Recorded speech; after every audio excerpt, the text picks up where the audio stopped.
Yes, hello and welcome to another edition of Premier League Overtime. It is great to have your company once again here on the show. Sam Tugwell here with you at the end of the desk, and alongside me, as he is each and every week, my good friend Doug McDonald-Taylor. Welcome back, buddy.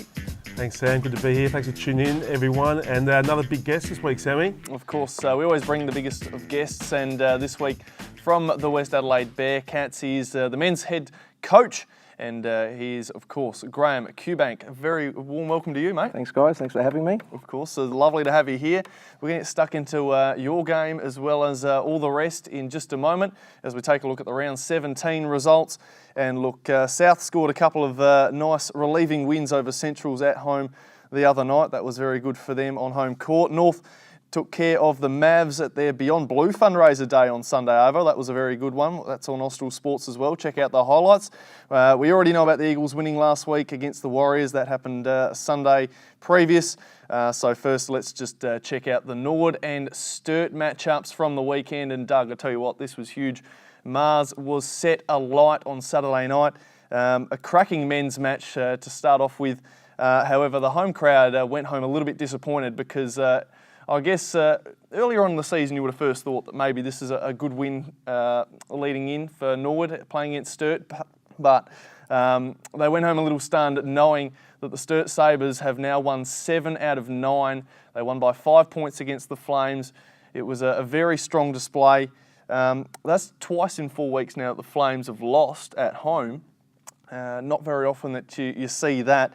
I really think with 7 out of the last 9 for Sturt, you can really start to consider them as one of the major championship threats. Yeah, definitely, Sam.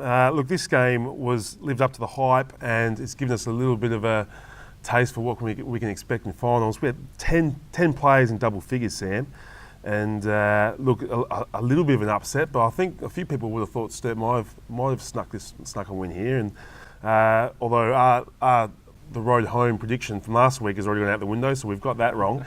But yeah, look, big time performance from Johnson with 28 points. He led the way for the Sabres, but it was their next tier of players, Sam, that really stepped up for them.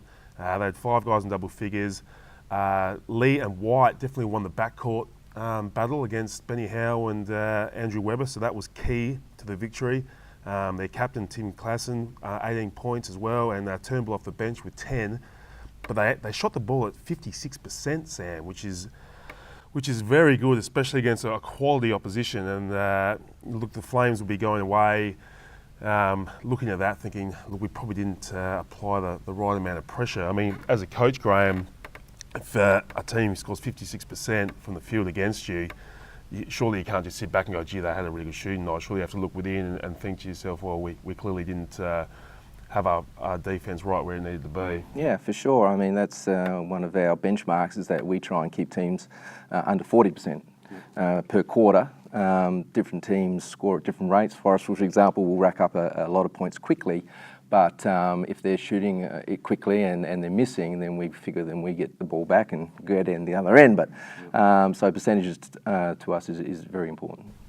And another stat, I mean, the Flames had 13 more shots and 11 more boards, and they still managed to come away with a win. So efficiency was probably the name of the game for them. But yeah, Lycett, big game, 31-15. So not doing his second Woolacott medal chances any harm there. And O'Boyle off the bench, again, 17 points. He's been big for them off the bench this year, but Sturt come away with the cookies. Yeah, that's it. And continuing to stroll on and looking towards the finals now. It's a very, very competitive top order on that ladder as well, with Norwood now losing and Sturt finding their way up and up. Crossing to the women's though, still at Mars Stadium, and Norwood cruised on to their 16th win for the season out of 17. Not a bad record by my standards. They ran away from Sturt with a 17-point win in the end. Jess Good, once again, outstanding for the Flames. She was brilliant, 21 points, 12 boards, just raking them in. But at the end of the day, Norwood are just a real class above. And I guess, Sturt, I think we discussed this last week, you just start to think that, teams like Sturt who are trying to push their way into the 5, it's probably, the gap between a team like Norwood and the team who's trying to push their way in is just too much. Yeah, look, Sturt would have come into this one wanting to get the win. They have, they can't afford to drop too many on the run home, and stealing one against Norwood would have gone a long way for them pushing to the 5. But they come up short. Johnson and Burgess were both kept quiet after they've had a really impressive month, those two girls for the Sabres. But they were kept quiet, which was big for the Flames. Hatchet was big for Sturt with 19 points. But as you said, Jess Good was too good. And Annette's 19 points as well. And what's also a little bit scary for the competition is Jess Marnie's come out with 11 assists. So she's had 3 or 4 games under her belt now, and the dual Halls medalist is just coming into a bit of form at the right time of the year, Sam. So not good news for the rest of the comp. Yeah, the opposition better be wary because they're looking very, very threatening. As we now head on over to Morphett Vale, where the Southern Tigers took on the Bearcats. We'll start with the women's. Taraya Cunningham leading a very dominant Tigers side on Saturday night as they beat West Adelaide and very, very convincingly. She had 28 points for the night. Look, 10 points the difference, I think it was in the end. It was a somewhat competitive game. The West did lead the game early, but the Tigers, just the real quality, they found a way to lead it for the rest of the way. Yeah, the third quarter was probably turned the game for the Tigers. They kept Westies to 8 points. But another great game and another taste of what we'll have to come in finals. 10 players in double figures again. So, I mean, that's pretty rare. But yeah, as you said, Cunningham leading the way. But they smashed them on the board, Sam. The Tigers girls, 54-36, so 18 boards of difference. When you're losing the boards by that much, Graham, it makes it pretty tough to get the win. But although the Westies went down here, they'll be disappointed. But they've had a fantastic couple of months. Have you had a chance to? Yeah, no, the girls have been doing a fantastic job, and I think the coach was away on Saturday night, Timmy Brenton. I'm not sure where he was, but even then the girls still, had a real big dip. So they've been going great, and hopefully finals bound. Yeah, we certainly hope the best for West Adelaide there in the women's because they're doing very well. However, in the men's competition, this is your side, Graham, things are just starting to look a little bit less likely with a loss to Southern. They were far too dominant once again, the Tigers. They dropped a nice 22-point beating to West Adelaide on Saturday night. And it was over very, very early, I guess, 35-13 in the opening quarter, very much like what happened the week before against Forestville. Graham, I've got to ask you, have you been able to spot a problem? Because I think it is 70-18 points, the difference over the last 2 weeks' worth of first quarters. What's been going on? Yeah, I mean, we go back to the Forestville game, and there's no doubt about that. We were very poor in that one, which was a little bit puzzling because it was a very important game for us. But we came out not ready to go in that one. There's no two ways about that. We addressed that during the week and wanted to come out strong against the Tigers. And I thought we actually did that. It probably wasn't reflected in the scoreline a lot, but the guys definitely had a dip. Unfortunately, you come up against the league leaders and they are very big, very athletic. And I think, after that, the other 3 quarters were quite close, and we actually won 2 of those quarters. So we walked out of there, I think, 22-point losers, but, some teams walked out of there 60-point losers. Yeah, so that's true. We were determined that wasn't going to happen to us, and we achieved that. So whilst we didn't get the win, and obviously that's the main goal, we still got some benefit out of the game. A team like Southern, though, they're a very, very tough side to beat. I think you played them earlier on at home as well. Mm-hmm. What do you think is the key now that you've seen them a couple of times in beating that sort of side? Because they are, like you said, very tall and very athletic. Look, they're a handful, especially with Mitch playing. If they have everybody there healthy, no one's going to get near them. That's the reality of it. We try and do what we can with what we've got. We try and junk it up a little bit defensively, but you can only cover up the holes for so long, and eventually they're going to come over the top of you. But someone like Sturt maybe with DJ with a bit of size might be able to compete with them. But I don't know. I really can't see anybody getting close to the Tigers come finals time. So you tipping them? Yes, I tipped them very early on. There you go. Got a tip straight away here on the show. Back to you guys though. Look, 3 out of the last 5 games.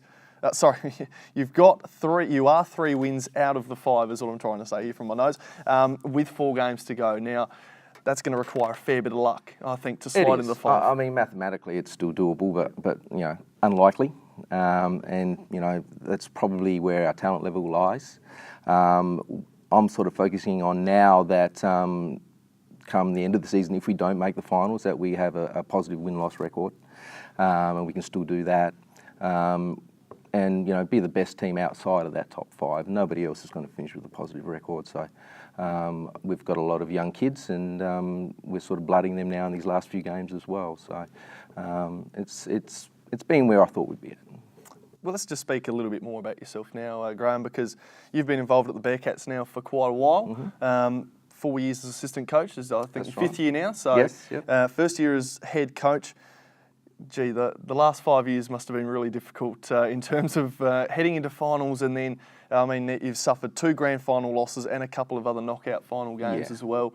How does that frustrate you, I guess, looking back, or does that drive you to succeed more now? It drives more than anything. It's not a good way to look at it, but I jokingly say it's our 20-year anniversary, 20 years since we've won the Premier League. 98, or no, 96. Yes, so, to me, taking over, it was illogical to keep doing what we were doing.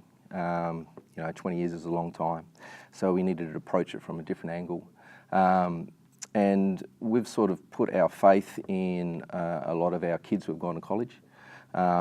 We'll start to return, reap the benefits from that over the next few years. Joel Spear was the first one to come back this year. That's, assuming that they don't, when they come back, they don't go play C-ball or NBL, and if they want to do that, we say go with our blessing and we'll help you get there. But we like to think that if they come back and reside in South Australia, they'll play for the Bearcats. I look at Norwood, who I think have got it right over the last few years. They have a good core group of guys, and then when you add an import or a Jacob Holmes, that sort of gets you over the line. So we're trying to replicate that to a degree, and I'm excited for the next couple of years because I'm getting these talented kids coming back. Our struggle is, or has always been, how to integrate them with the established guys that are here, because they come back each year about May, and the season's already started. So you've got some guys playing, and then these college kids come back, and it's a bit of a juggling act to keep everybody happy and try and get the win at the same time. He mentioned 20 years since the last premiership. It's quite amazing they actually haven't won one since then, because Westies, like I said, they do a lot right. They always put themselves, almost always, occasionally they'll drop out of the finals, but never for too long. It's only for a season. It's generally because of bad injuries. Always put themselves, and generally when you put yourself in the mix enough times, you generally sneak away with 1 or 2, and they've come so close so many times. I mean, Blake Chuslove, when he was on the show, he's lost 4, and I think he's lost another 2 or 3 prelims. So and tough to win. They are, and look, those guys aren't getting any younger. From my perspective, it'd be very good if we could get them a championship before they retire. Him, Spud, a couple of others, Paul Rankin, who have been great servants of the club and been around for a long time, but we just haven't got a championship for them yet, and we want to do that. I'll ask you now, do they ever speak about potential, wanting to win that championship before they go out? Yes and no. I think it is on their mind, but we don't actually come out and talk about it openly. But who wouldn't want to win a championship before you retire? If we can do that for them, great. And I'm sure if we do it in the next year or 2, they'll probably close the chapter and say thanks very much. They've had a fantastic few careers there with a lot of players there.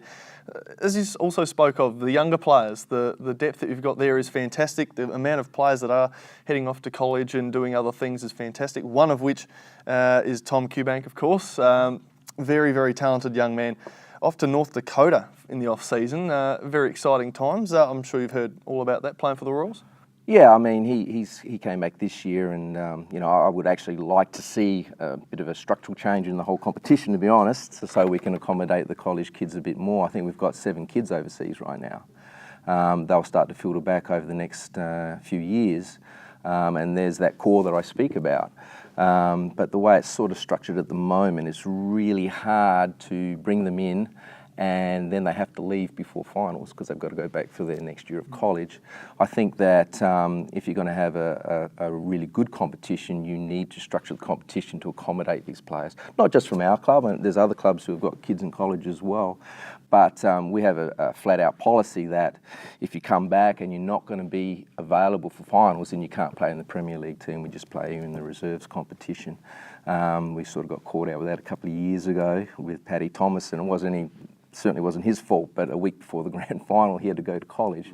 And we lost the grand final to Forestville with Gibbo playing. I felt confident that if Paddy had played, we would have got that grand final. So we've sort of brought in a rule to stop that. But we've got Joel Spear back this year. He's probably the first of the returnees. Next year we'll get a couple more, and the year after that we'll get some more again. So it's a long-term strategy from my perspective. I'll probably only be around for 2 or 3 years, but the coach who comes after me, I think is going to have a nice little group to work with.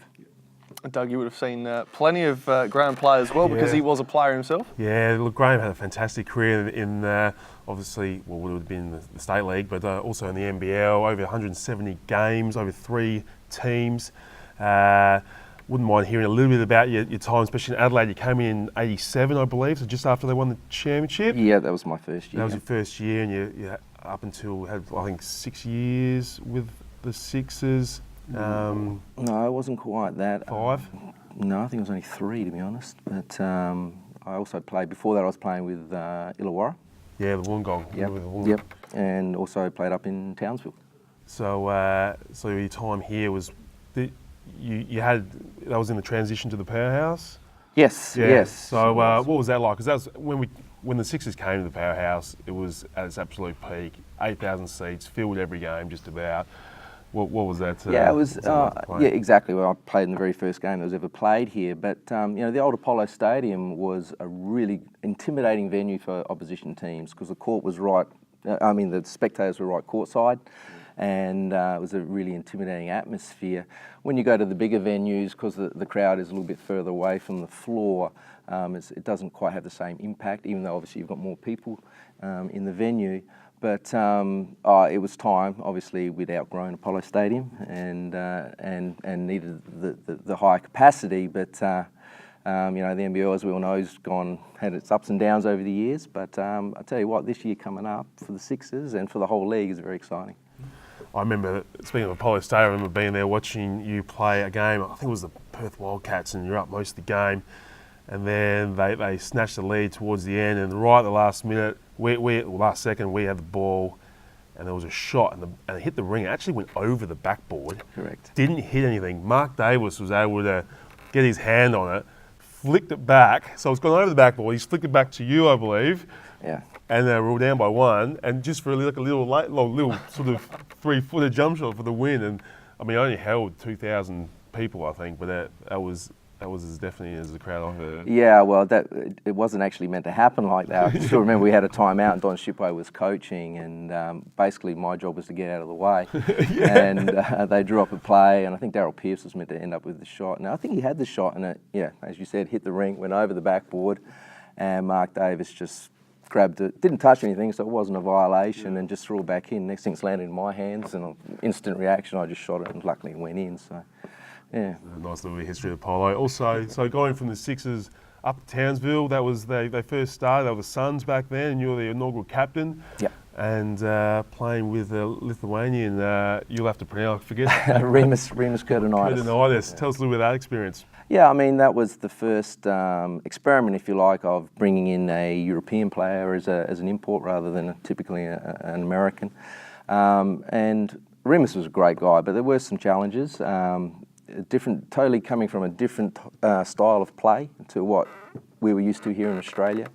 I can still remember Rimas, if he thought he wasn't getting enough of the basketball and you had it in your hands, he would basically run up to you and just take it out of your hands so he could operate.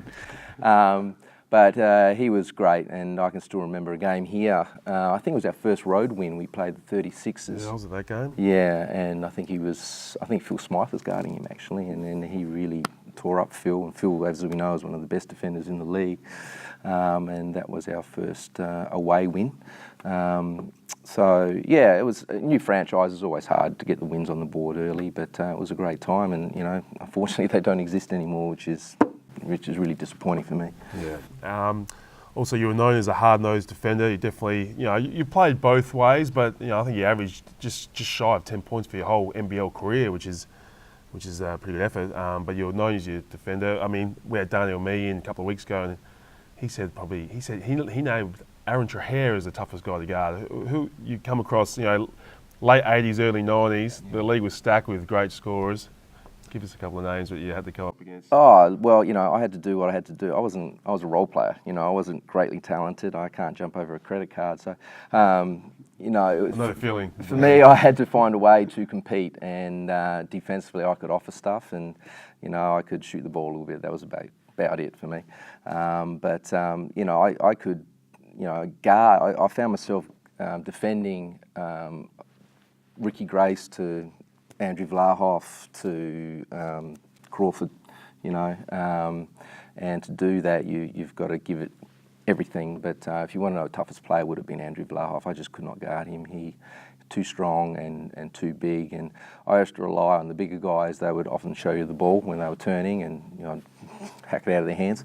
But he always protected it, and once he got up in the air, I just couldn't do anything. So he was probably the toughest opponent. But look, back then there was Andrew Gaze. You could go on and on. They were all tough to guard. Speaking of Vlahoff, I mean, you look at some of the guys that are overplaying the NBA now, which is great. I mean, definitely more international players are making the NBA. It's quite astonishing that Andrew Vlahoff never played at NBA. I mean, he clearly was good enough to mix it with guys like Barkley and Malone, and maybe not quite to their level, but he was good enough to play in the same league as those You're right, guys. and I think James Crawford could be mentioned in the same conversation. I can't help but think a lot of it is right time, right place. Yeah. It really is, and I don't have the answers, but you're right. There's certainly guys who have played in the NBL who would not be out of place playing in the NBA. Oh, and Ricky Grace, he went over there for a little bit, for a little 10, 20-day contract, and he still wasn't able to land a spot. So, like you said, right place, right time. How are you enjoying the coaching? First year as head coach? Yeah, I love it. It's great. Like I say, I'm a bit of a mission to integrate, the kids coming back from overseas and the guys that are here. But I think there's exciting times for us down the track, and I wouldn't be doing it if I didn't think there was a future. So, next year, hopefully we get into the finals and see what happens. Well, bit of bad luck this year with players in and out, injuries and stuff, but hopefully we'll see the Bearcats back in the finals, Sam, and hopefully get back to the glory days of the 70s and 80s where they're absolute powerhouse. So, good to have you. Good to have you on and chatting with you, Graham. Absolutely. Well, Graham, you guys have got Norwood this week at Mars. Another big challenge. How are you looking forward to that? Yeah, really looking forward to it. We actually think we can get up there. We've been competitive with some of the bigger teams for a lot of the games. So it's not going to be easy. We're under no illusions. But if we can just get 4 quarters together, we'll give them a run for their money. But that's the key for us, is 4 quarters, not 3. It's going to be one of the big games of the week. As we look at the ladders just quickly, we'll look at the men's first up. And the Southern Tigers, of course, still sitting up the top, 16-1. They're flying. But Norwood, who Westies do take on this weekend, 13-4 in second place. That gap between second and third now has shifted a lot closer than what we anticipated, I guess, Doug, last week when we had a look at the run home.